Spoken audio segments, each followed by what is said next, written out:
नमस्कार मित्रांनो, स्वागत आहे आपले ब्रँड मराठी गाईड या आपल्या मराठी यूट्यूब चॅनलवर। आपण या चॅनलवर रोज नवनवीन जॉब अपडेट घेऊन येत असतो। त्याचप्रमाणे आजसुद्धा आपण महाराष्ट्र शासनाच्या अंगीकृत असणारी संस्था महाराष्ट्र औद्योगिक विकास महामंडळ या महामंडळातर्फे भव्य मेगा भरती निघालेली आहे मित्रांनो। याच जाहिरातीचे आपण आज संक्षिप्त अवलोकन करणार आहोत। तर मित्रांनो, मी तुम्हाला रिक्वेस्ट करेल, आपण जर चॅनलवर नवीन असाल तर चॅनल नक्की सबस्क्राईब करून घ्या, जेणेकरून पुढील जॉब अपडेट आपल्याकडे तात्काळ पोहोचणार। आणि व्हिडिओ आवडल्यास मित्रांसोबत नक्की शेअर करा। सोबतच मी आपल्या जाहिरातीची लिंक नेहमी डिस्क्रिप्शनमध्ये देत असतो, तिथून आपण जाहिरातीचे पूर्णपणे वाचन करू शकता। आज आपण या व्हिडिओमध्ये जाहिरातीतील किती पदांकरिता ही भरती होणार आहे, त्याकरिता काय शैक्षणिक पात्रता आपली असायला हवी, वेतन श्रेणी काय आहे, त्या प्रकारची संपूर्ण माहिती या व्हिडिओमध्ये बघणार आहोत। चला तर मित्रांनो, सुरू करूया।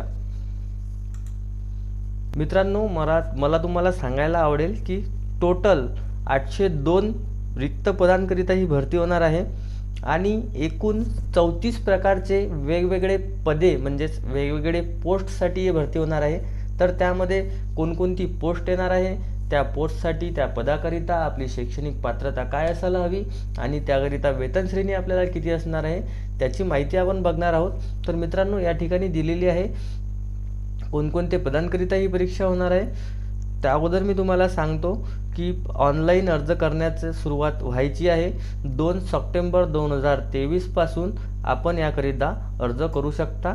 2 सप्टेंबर 2023 पासून ते 25 सप्टेंबर 2023 पर्यंत अर्ज करता येणार आहे। पुढील महिन्यात याकरिता अर्ज करण्याची सुरुवात होणार आहे। तोपर्यंत फक्त आपल्याला काय करायचे आहे, जाहिरात पाहायची आहे। जाहिरातीमध्ये कोणते पद आहे, त्याकरिता आपण पात्र आहात की नाही आहात ते चेक करायचे आहे।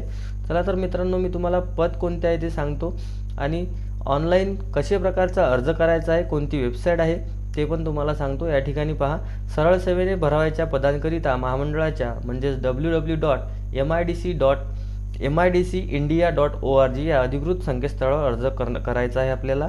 आणि उमेदवारांनी midcindia.org या महाराष्ट्र औद्योगिक विकास महामंडळाच्या संकेतस्थळावर महाराष्ट्र इंडस्ट्रियल डेव्हलपमेंट हे जे महामंडळ आहे, या महामंडळाच्या वेबसाईटवरच आपल्याला अर्ज करायचा आहे। विहित मुदतीत ऑनलाईन पद्धतीनेच या संकेतस्थळावर आपले अर्ज सादर करावेत। ऑनलाईन पद्धतीने भरलेल्या अर्जाव्यतिरिक्त इतर कोणत्याही प्रकारे सादर केलेले अर्ज स्वीकारले जाणार नाही। आपण ऑफलाईन टपालद्वारे किंवा कशाही प्रकारचे अर्ज करू शकत नाही। फक्त आणि फक्त या ठिकाणी आपल्याला ऑनलाईनच अर्ज करायचा आहे।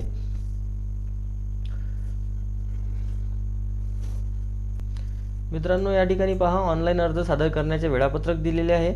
सदरची जाहिरातची लिंक मी आपल्या डिस्क्रिप्शन बॉक्समध्ये देतोय, तिथून तुम्ही लिंक आपली जी जाहिरात आहे, जी PDF स्वरूपात ती जाहिरात डाउनलोड करू शकता आणि तिचे पूर्णपणे वाचन करू शकता।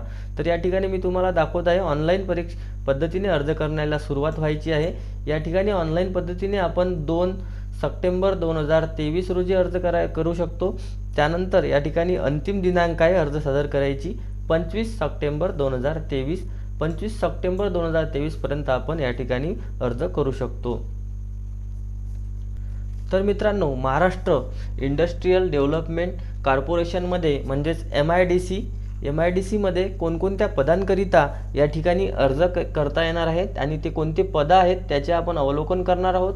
महाराष्ट्र औद्योगिक विकास महामंडळ MIDC इथे पदसंख्या, सरळ सेवेने भरावयाचा संवर्गनिहाय सामाजिक समांतर आरक्षणाचा तपशील पुढील प्रमाणे आहे। तर 1 नंबरचे पद पहा मित्रांनो, काय आहे, कार्यकारी अभियंता स्थापत्य सिव्हिल इंजिनियर याकरिता एकूण 3 पदे आहे आणि याकरिता आपल्याला वेतन श्रेणी असणार आहे 67,700 ते या ठिकाणी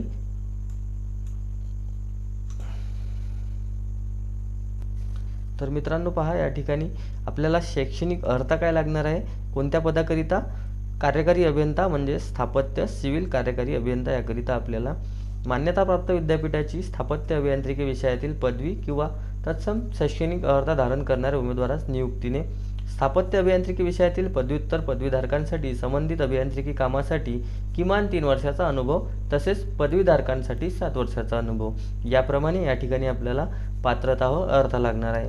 त्यानंतर आहे उपअभियंता स्थापत्य गट अ. याकरिता आपल्याला शैक्षणिक पात्रता राहणार आहे मान्यताप्राप्त विद्यापीठाची स्थापत्य अभियांत्रिकी विषयातील पदवी किंवा तत्सम शैक्षणिक अर्हता. स्थापत्य अभियांत्रिकी विषयातील पदवीधारकांसाठी संबंधित अभियांत्रिकी कामातील किमान 3 वर्षाचा अनुभव म्हणजेच वर्क एक्सपिरियन्स आपल्याला 3 इयर्स वर्क एक्सपिरियन्स या ठिकाणी लागणार आहे.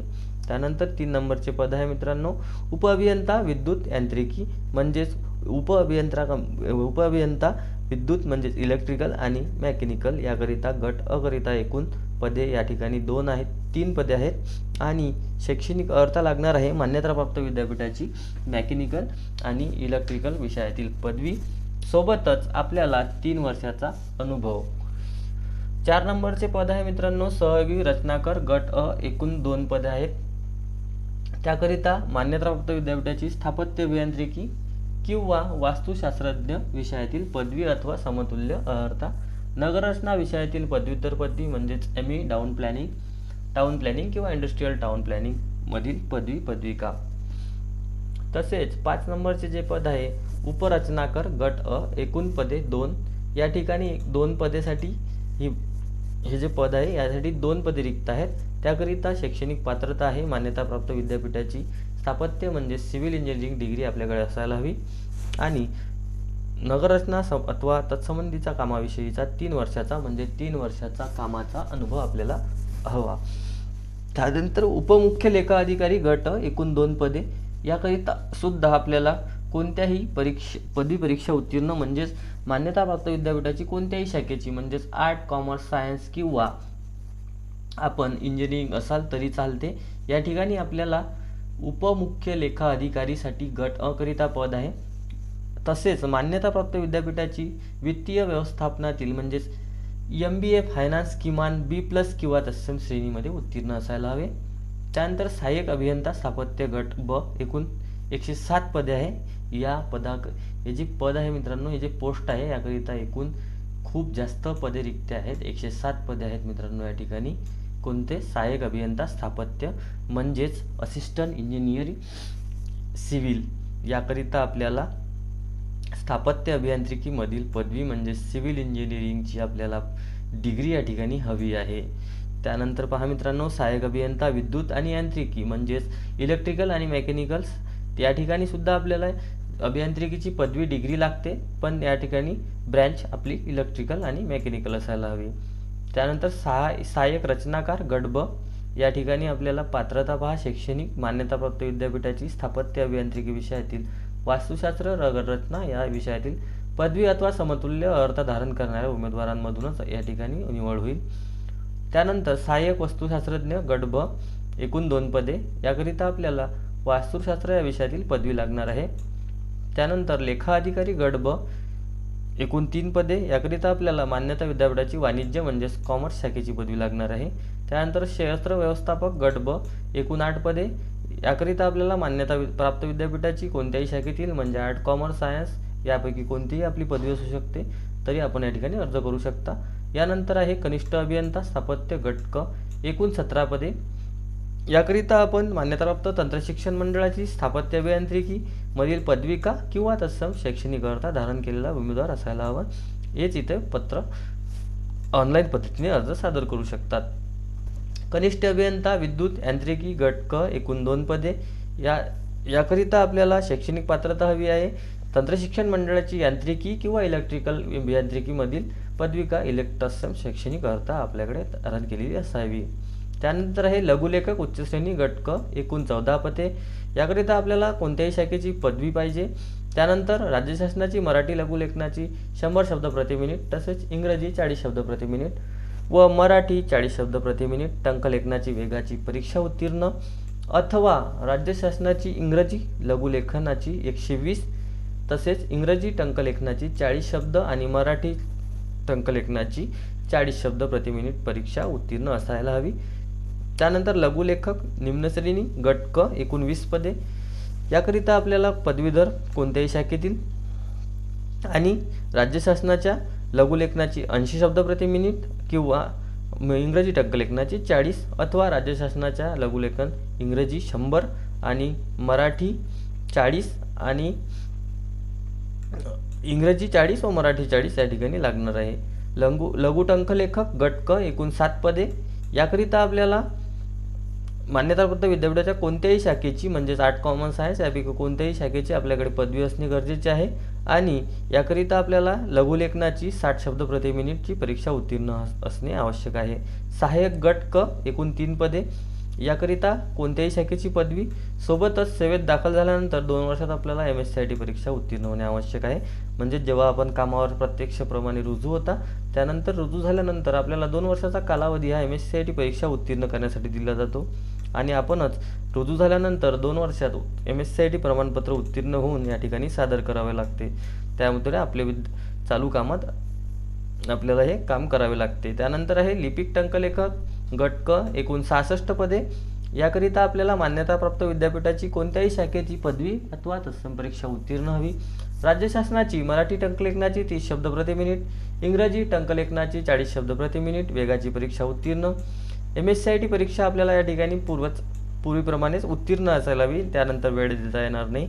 थोडा पद आहे लिपिक टंकलेखन गट क, तर या ठिकाणी आपल्याला MSCIT परीक्षा उत्तीर्ण पाहिजे.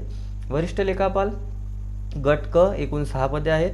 या ठिकाणी पहा, मान्यताप्राप्त विद्यापीठाची वाणिज्य म्हणजेच कॉमर्स शाखेची पदवी जर तुम्ही धारण केलेली असाल तर तुम्ही या ठिकाणी अर्ज करण्यासाठी पात्र आहात. तांत्रिक सहाय्यक श्रेणी 2 गट क एकूण 32 पदे.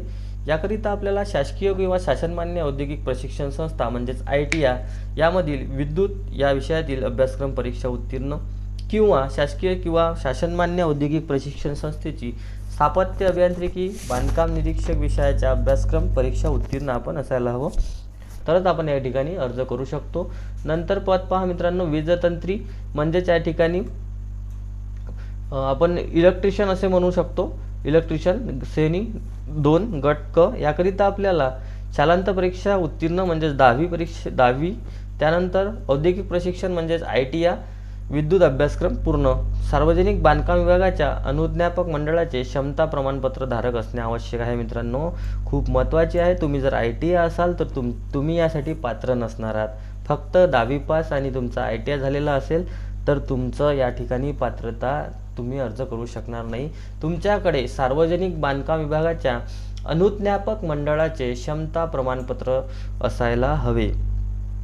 नंतर पहा मित्रांनो, 23 नंबरचं पद आहे पंपचालक श्रेणी 2 गट क एकूण 3 पदे आहेत. 103 पदे आहेत. याकरिता आपल्याला महाराष्ट्र राज्य माध्यमिक शिक्षणाची शालांत परीक्षा म्हणजेच 10वी पास असणे आवश्यक आहे. तसेच शासकीय व शासनमान्य औद्योगिक प्रशिक्षण संस्था म्हणजेच ITI मध्ये तारतंत्री या विषयाचा अभ्यासक्रम पूर्ण केल्याचा प्रमाणपत्र. या ठिकाणी शक्यतोवर तारयंत्री म्हटलेले आहे, म्हणजेच आपल्याला या ठिकाणी वायरमन हा जो ITI मधील ट्रेड आहे हा आपण उत्तीर्ण असायला हवं. त्यानंतर आहे जोडारी श्रेणी 2 गट क एकूण 34 पदे. याकरिता आपल्याला महाराष्ट्र राज्य माध्यमिक शिक्षण मंडळ म्हणजेच 10वी उत्तीर्ण सोबतच जोडारी या ट्रेडमध्ये आपला ITI पूर्ण असायला हवा. त्यानंतर सहाय्यक आरेखक गट क एकूण 9 पदे आहेत. तर आपल्याला या ठिकाणी सुद्धा 12वी परीक्षा उत्तीर्ण आवश्यक आहे. म्हणजेच विज्ञान म्हणजे सायन्समध्ये आपण 12वी असायला हवं किंवा शासकीय अथवा शासनमान्य औद्योगिक प्रशिक्षण संस्था म्हणजेच ITI मध्ये आपण आरेखन या विषयाची प्रमाणपत्र परीक्षा उत्तीर्ण असायला हवं. संगणक प्रणालीतील AutoCAD प्रणालीचा अभ्यासक्रम पूर्ण आपल्याला असायला हवा. अनुभव असल्यास या ठिकाणी मुख्यतः प्राधान्य देण्यात येईल. हे पद आहे मित्रांनो सहाय्यक आरेखक गट क एकूण 9 पदे आहेत आणि आपल्याला या ठिकाणी अनुभव असल्यास चांगल्यात चांगले प्राधान्य देण्यात येईल. अनुरेखक गट क एकूण 49 पदे आहेत. या ठिकाणी आपण पाहू शकता शासकीय किंवा शासन मान्यताप्राप्त औद्योगिक सर्व्हिसिंग संस्थेमधील स्थापत्य म्हणजेच सिव्हिल, इलेक्ट्रिकल म्हणजेच विद्युत, यांत्रिकी म्हणजेच मेकॅनिकल विषयातील आरेखनाचा अभ्यासक्रम पूर्ण असायला हवा आणि संगणकामधील AutoCAD अभ्यासक्रम पूर्ण असायला हवा.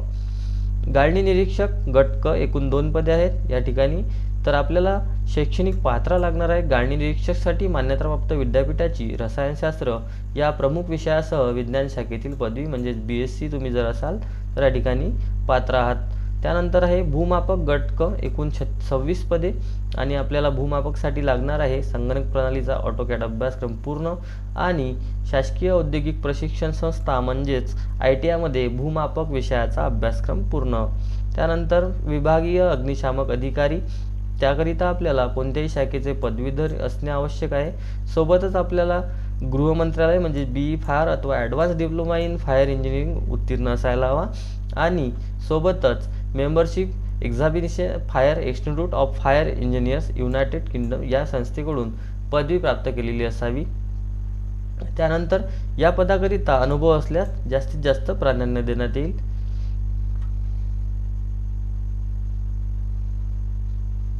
तर मित्रांनो, पाठ्यक्रम काय राहणार आहे आणि सोबतच आपल्याला वयोमर्यादा काय राहणार आहे या पदासाठी, तर 45 वर्षापेक्षा जास्त असू नये. शारीरिक पात्रता देणार आहे. या पदाकरिता फक्त शारीरिक पात्रता आहे. एवढे लक्षात ठेवायचे की हे जे पद आहे विभागीय अग्निशमन अधिकारी, याकरिता आपल्याला शारीरिक पात्रता पण आपल्याला शारीरिक पात्रता पण द्यायची आहे या ठिकाणी.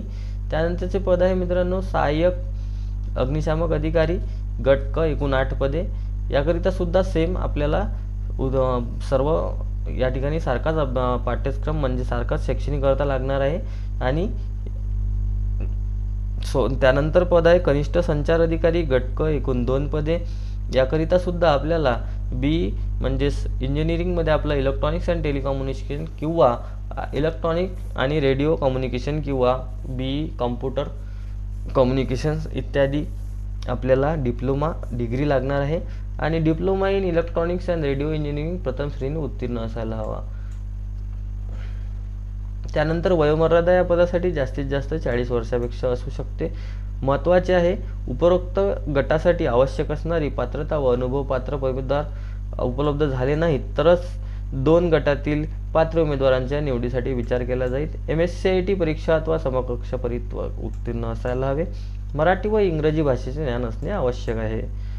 त्यानंतर या ठिकाणी वीजतंत्री आहे म्हणजेच इलेक्ट्रिशियन ऑटोमोबाईलसाठी आहे गट क, एकूण 1 पद आहे फक्त. आणि या ठिकाणी आपल्याला शालांत परीक्षा म्हणजे 10वी शासनमान्य संस्थेचा म्हणजेच या ठिकाणी इलेक्ट्रिशियनचा कोर्स पूर्ण केलेला असावा ऑटो इलेक्ट्रिशियनचा आणि वय 28 वर्षापेक्षा जास्त असू नये. शैक्षणिक अर्हता पण या ठिकाणी देणार आहे. शैक्षणिक पात्रता चालक यंत्रचालक गट क, एकूण 22 पदे आहेत आणि या ठिकाणी आपल्याला SSC म्हणजे 10वी तसेच वाहन चालक या पदावर 3 वर्षाचा कामाचा अनुभव, वैध जड वाहन चालविण्याचा म्हणजेच लायसन तसेच मराठी भाषेचे ज्ञान असणं आवश्यक. त्यानंतर अग्निशमन विमोचक याकरिता आपल्याला इथे पदे आहेत 187 आणि याकरिता आपल्याला लागणार आहे शैक्षणिक पात्रता माध्यमिक शालांत परीक्षा म्हणजेच 10वी आणि सोबतच राज्य अग्निशमन परीक्षा केंद्र महाराष्ट्र शासन मुंबई यांच्या अग्निशमन पाठ्यक्रम उत्तीर्ण, सोबतच MSc आणि मराठी भाषेचे ज्ञान आणि लिहिता वाचता बोलता येणे मराठी भाषा आवश्यक आहे.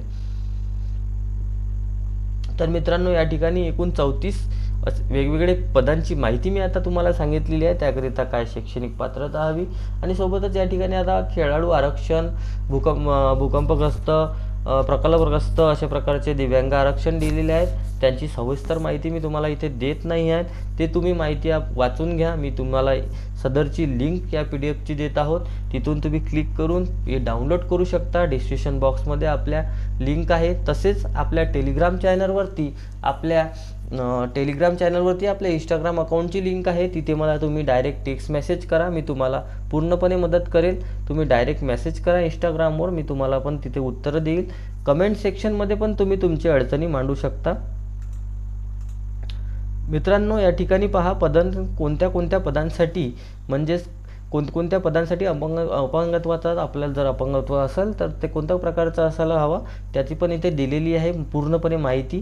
सदरची माहिती ही पूर्णपणे संक्षिप्त स्वरूपात जाहिरातीमध्ये दिलेली आहे. ती जाहिरात तुम्हाला पाहिजे असेल ही PDF स्वरूपात जाहिरात आहे.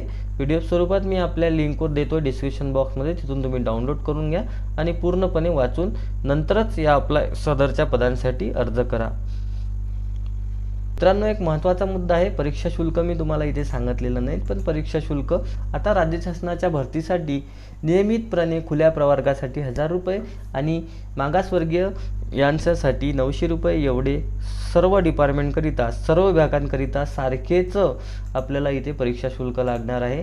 त्याकरिता मी तुम्हाला सांगू इच्छितो, महाराष्ट्र शासनाच्या मार्फत निघालेल्या कोणत्याही परीक्षेसाठी कोणत्याही भरतीसाठी आपल्याला या ठिकाणी 1000 रुपये एवढीच फी भरावी लागणार आहे ओपन कॅटेगरीतून असाल तर। आणि जर तुम्ही राखीवमधील असाल OBC SC NT मध्ये जर तुम्ही असाल तर तुम्हाला 900 रुपये इतकी फी या ठिकाणी भरावीच लागणार आहे। आणि सोबत परीक्षेचे स्वरूप दिलेले आहे मित्रांनो। तर या ठिकाणी खूप सारे पद आहेत, 34 पदांकरिता परीक्षेचे वेगवेगळे स्वरूप आहे, ते मी तुम्हाला या ठिकाणी जाहिरातीमध्ये दाखवत आहे स्क्रीनवर। संपूर्ण जाहिरात आपल्या डिस्क्रिप्शन बॉक्समध्ये देत आहे। चला तर मित्रांनो, या ठिकाणी इथेच थांबूया, पुन्हा भेटूया अशाच नवनवीन जॉब अपडेट्ससह। व्हिडिओ आवडल्यास मित्रांसोबत नक्की शेअर करा आणि चॅनलवर नवीन असाल तर चॅनल सबस्क्राईब करून घ्या। धन्यवाद।